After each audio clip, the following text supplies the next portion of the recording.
고등학교에 처음 들어가고 다들 친구들 사귀고 적응하느라 정신이 없던 시기였어요. 그 중에서 마음 맞는 몇 명의 친구와 친해지게 되었습니다. 그 중에서 한 명은 나중에 이야기를 해보니 은근히 일진 애들에 대한 로망 같은 게 있는 것 같더라고요. 일진 애들은 너무 이쁜 것 같다, 같이 어울리고 싶다라는 말을 자주 하곤 했어요. 하지만 그 친구는 굉장히 평범한 스타일인지라 눈에 띄지는 않는 편이었어요. 어느 날 친구가 일진 애들 하는 화장법을 조금씩 따라하기 시작하더군요. 화장 정도야 요즘 많이들 하니까 그냥 친구가 꾸미는 거에 관심이 생겼구나 생각했습니다.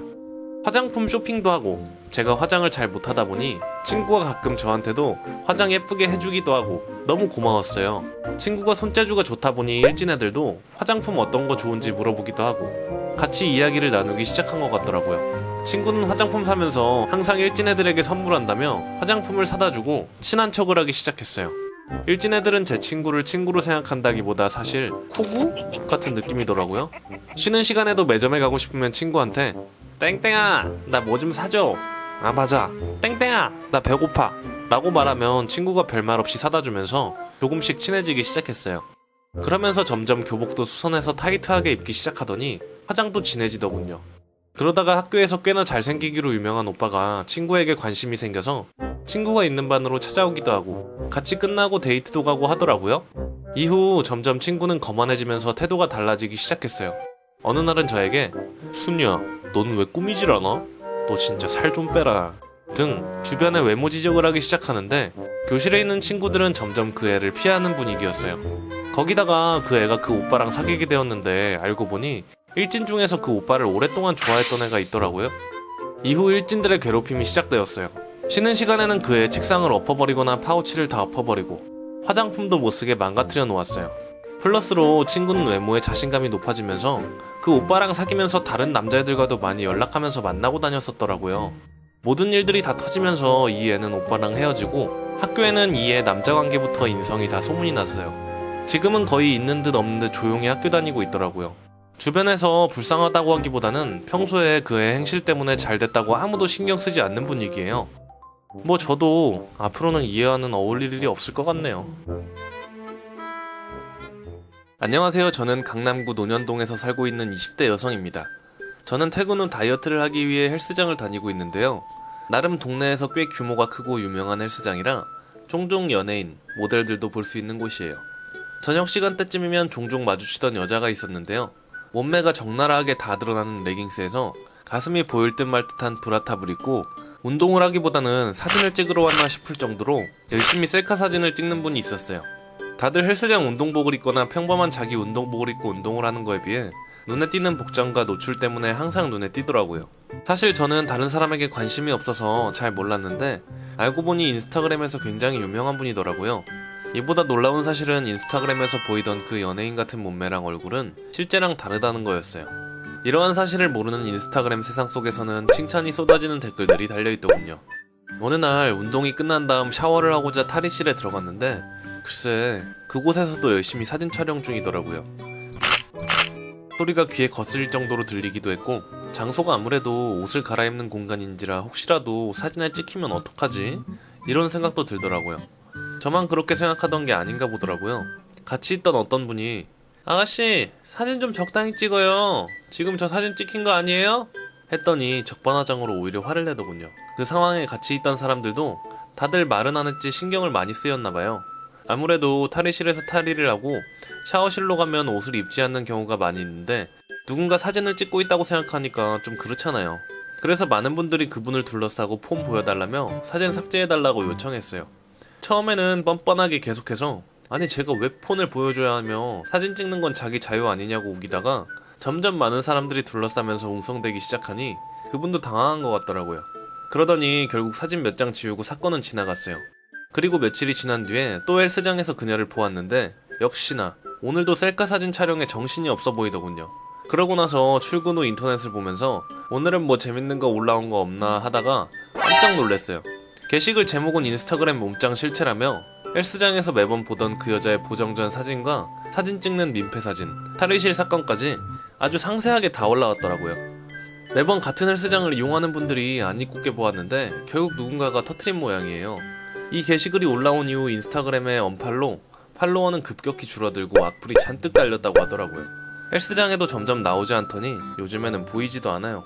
결국 인스타그램도 계정 폭파했더라고요. 살짝 안쓰러운 마음이 들다가도 민폐스러운 행동했던 거 생각하면 고소하기도 합니다. 다들 헬스장에서는 예의를 지킵시다. 저는 평범한 회사를 다니면서 연애를 하다가 결혼까지 이어지게 되었어요. 당연히 결혼식을 올리면서 회사 동료들에게도 청첩장을 돌리게 되었습니다. 회사 생활을 하면서 개념 없기로 유명한 후배가 있었는데 일 처리도 못하고 지각은 밥 먹듯이 하는 후배였습니다. 실수도 많았는데 이 친구의 실수로 제가 혼나곤 했어요. 처음에는 따로 불러서 좋게 설명도 해보고 열심히 가르쳐 보려고 했지만 매번 반복이 되다 보니 거의 반 포기 상태였습니다. 그러던 사건은 바로 제 결혼식 날이었습니다. 저는 신부 대기실에서 하객들과 정신없이 사진을 찍고 있었어요. 회사 동료들도 한두 명씩 오기 시작했는데 그 문제의 후배도 왔더군요. 정신없는 결혼식이 끝나고 신혼여행을 다녀온 뒤 결혼식에 와준 하객분들 한 명 한 명 감사 인사를 돌리기 위해 축의금 장부를 보게 되었죠. 글쎄 그 문제의 후배가 3만원을 했더라고요. 사실 요즘 3만원이면 식비도 안 되잖아요. 거기다가 친한 동료한테 들어보니 친구들을 4명이나 데리고 왔다고 하네요. 황당하기도 하고 평소 제가 회사에서 업무적인 걸로 혼낸 것 때문에 이 후배가 저한테 기분 나쁜 게 있었나 싶어요. 너무 괘씸하기도 하고 얄미웠는데 얼마 지나지 않아 이 후배는 회사를 퇴사하고 다른 곳으로 이직한다고 하더라고요. 평소 얄미웠던 후배였던지라 속 시원하기도 하고 한편으로는 제대로 한 방을 먹이지 못해서 살짝 아쉽기도 했어요. 이 친구랑 인스타그램이 서로 마팔이었는데 어느샌가 이 후배가 결혼 준비를 하는 피드가 올라오더라고요. 그러더니 결혼식 날짜가 다가오면서 결혼식 날짜와 장소가 나온 사진들이 인스타그램에 올라오더라고요. 저는 이 후배에게 시원하게 한 방 먹일 수 있는 좋은 기회라고 생각해서 결혼식 날 따로 초대를 받지는 않았지만 찾아갔어요. 신부 대기실에 있는 후배가 저를 보더니 당황하더라고요. 초대를 안 했는데 어떻게 왔지? 이런 눈빛이었어요. 그냥 내가 왔다는 것만 보여주고 저는 식도 보지 않고 바로 친구들과 바로 식사를 하러 갔습니다. 더도 말고 덜도 말고 딱 후배랑 똑같이 친구 4명과 함께 3만원만 내고 밥 먹고 왔네요. 아니나 다를까 역시 결혼식이 끝나고 며칠이 지난 다음 그 후배에게서 카톡이 왔습니다. 양심이 있는 거냐는 둥 어떻게 그럴 수 있냐 너무한 것 같다. 후배의 장문의 카톡을 보고 난 너가 한 대로 한 것 뿐인데?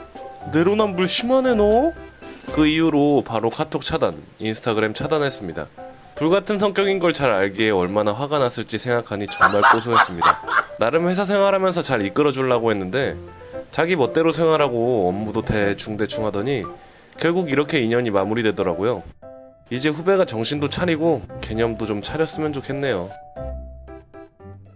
20대 중반이 넘어가고 나이가 한 살 한 살 먹어가면서 남자를 만날 기회가 적어지는 게 느껴지더라고요. 그러던 어느 날 오랜만에 친구 통해서 미팅을 하자고 연락이 왔어요. 3대3 미팅으로 남자들 쪽 직업들이 꽤나 좋더라고요. 금융 쪽에 종사하는 분들이라고 하니 매너도 좋고 깔끔하니 좋겠구나 싶었어요. 나이대도 비슷해서 대화도 잘 되고 재밌을 것 같은 기대가 높았어요. 대망의 미팅날 친구들은 정말 예쁘게 꾸미고 나왔더라고요. 명품 가방 하나씩은 다들 필수로 들고 나오고 화장도 더욱 신경 써서 하고 나온 게 느껴졌어요. 남자들도 꽤나 외모가 괜찮았습니다. 룸에서 만나서 조금씩 술을 마시면서 이야기를 나누게 되었는데 서로 무슨 일, 돈은 얼마나 버는지 대놓고는 말하지 않았지만 은근히 탐색의 시간이 있었어요. 그래서 카페에서 알바를 하고 있다고 말했어요. 이러한 이유라서 그런지 남자들의 관심에는 저는 점점 사라지더라고요. 시간이 지나 술에 취하면서 슬슬 무례한 질문들이 이어지더라고요. 땡땡씨는 학교 다녔을 때 공부를 열심히 안 하셨나봐요? 이런 말장난부터 시작해서 이런 미팅 자리는 처음이죠? 해외여행은 다녀본 곳 어디 있어요? 이런 식으로 은근히 저를 무시하는 말을 하는데 저는 사실 20살 이후로 정말 먹고 싶은 것들, 갖고 싶은 것도 지독하게 아껴가면서 돈을 모았어요. 그렇게 몇 년을 고생했더니 종잣돈이 꽤 모여서 제가 원하던 카페를 차리게 되었는데요. 꽤나 사업이 잘 풀려서 수입도 괜찮은 편이었어요. 그런데 제가 워낙 어렸을 때부터 돈을 아끼고 절약하던 습관들이 남아있어서 그런지 지금은 돈을 꽤나 여유있게 버는 편인데도 옷이나 가방 이런 거에는 잘 돈을 쓰지 않아요. 옷도 그냥 쇼핑몰에서 저렴한 거 입고 다니거나 가방도 에코백 정도? 수수하게 하고 다니는 편이에요. 그리고 굳이 교만한 듯이 보이고 싶지 않아서 굳이 이런 일을 하고 있다 하기보다는 알바 정도 하는 이미지로 말한 거였고요. 그래서 그런 무시당한 행동에 화가 났지만 미팅 나온 제 친구들이 즐거워 보이기도 하고 주선자와 저와의 관계도 있고 분위기를 망치면 안 되겠다는 생각으로 꾹 참고 그냥 받아주었어요. 술자리가 어느 정도 끝나가는데 6명이 모였던지라 술값이 정말 꽤 많이 나왔더라고요. 술을 다 마시고 이제 밖으로 나가려고 하는데 그렇게 돈 많은 척, 있는 척 했던 남자애들이 카운터에서 돈은 누가 계산할지 쭈뼛쭈뼛 하고 있더라고요. 제가 하루 버는 순수익 비용에 비하면 그날 술값은 정말 커피값 정도로 우스운 가격이었는데, 그래서 그 남자들 밀치고 제가 당당히 일시불로 계산하고 돌아섰어요. 그때부터 뭔가 눈에 와 멋지다 쓰여진 것 같았는데 의아해하는 시선도 있었고요. 밖에 나가 발렛 맡겨놓은 차를 기사님 불러 뺐는데, 제가 다른 건 욕심이 하나도 없는데 어렸을 때부터 차에 욕심이 있던지라 차는 남자들도 드림카로 많이 이야기하는 외제 스포츠카입니다. 그때부터 시선 고정되더니 집에 도착해서 보니 뒤늦게 인스타그램 DM으로 미팅에 나왔던 남자애들한테 연락이 와 있더라고요. 너무 속보이는 행동을 하길래 그냥 다 차단했어요. 그렇게 있는 척을 하더니 휴, 저도 언젠가 괜찮은 사람 만날 수 있겠죠? 대학교를 입학하고 나서 여러 친구들과 어울리게 되었어요. 그 무리 중에 점점 친해지던 남자애가 있었는데, 그래서 결국 저와 그 아이는 CC가 되었습니다. 다정하게 챙겨주는 남자친구 덕분에 저는 학교 생활을 더욱 재미있게 할 수 있었어요. 저랑 함께 어울렸던 무리 중 한 여자애가 항상 저의 화장법, 옷 입는 스타일을 따라하는 친구가 있었는데 처음엔 크게 신경 쓰지 않았어요.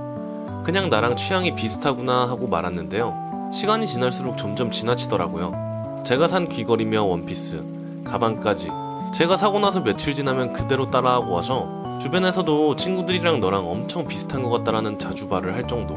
어느 날 수업이 끝나고 잠시 시간이 되어서 남자친구랑 같이 카페를 갔어요. 남자친구가 잠시 화장실 간 사이 테이블 위에 올라온 핸드폰 액정에 인스타그램 DM 알림이 왔더라고요. 보면 실례라는 걸 알지만 너무 궁금한 나머지 살짝 눌러보니 친구의 아이디가 눈에 보였어요. 자세한 내용은 보지 못했지만 그냥 별거 아니겠지 하고 넘겼어요. 그날 이후 또 데이트를 하는데 우연히 서로 핸드폰으로 장난치다가 남자친구의 카톡 리스트를 보았는데 글쎄 매번 저를 따라하는 그 여자의 대화 목록이 있더군요. 그래서 바로 물어봤어요. 그랬더니 처음에는 DM으로 연락처를 물어보더니 카카오톡으로 연락이 왔다며 여자친구의 친구니까 완전히 연락을 씹기도 어렵고 해서 그냥 답장만 해준 거라며. 그러다 나중에 학교에서 친구들과 다 같이 모여서 이야기하고 있는데 친구가 누구랑 계속 웃으면서 카톡을 하더군요. 순간 직감적으로 남자친구가 생각났어요. 그래서 티나지 않게 몰래 살짝 지나가면서 핸드폰 화면을 보니 카톡 대화창 프로필이 바로 남자친구군요. 이날 알았어요. 둘이 몰래 만난다는 걸. 저는 너무 화가 나서 손이 떨리고 심장이 쿵쾅거리더군요. 하지만 제가 여기서 바로 화를 내면 둘이 아니라고 잡아댈 것이 눈에 보여서 일단 진정하고 정신을 차렸습니다. 그리고 그 이후로 방심한 틈마다 둘이 대화 내용을 증거 확보용으로 찍어놨어요. 둘이 확실하게 바람을 폈다는 증거가 쌓인 다음 저는 뒤도 돌아보지 않고 학교 홈페이지 게시판에 그냥 싹 다 올렸어요. 무슨 학과, 몇 학번 다 올렸죠. 학교에는 순식간에 소문이 나고 친구는 울고 남자친구는 제가 있는 곳으로 찾아오고 난리도 아니었습니다. 하지만 사실이기 때문에 크게 부인을 못하더군요. 친구와 남자친구는 학교에서 얼굴을 들고 다니기가 힘들어졌고 남자친구는 군대를 가고 친구는 결국 휴학했어요. 둘이 바람난 사실을 알았을 땐 너무 괴롭고 힘들었는데 바보같이 당하고만 있지 않아서 속이 시원하네요. 남의 눈에 눈물 나게 하면 피눈물 나게 된다는 거 확실하게 알았으면 좋겠네요.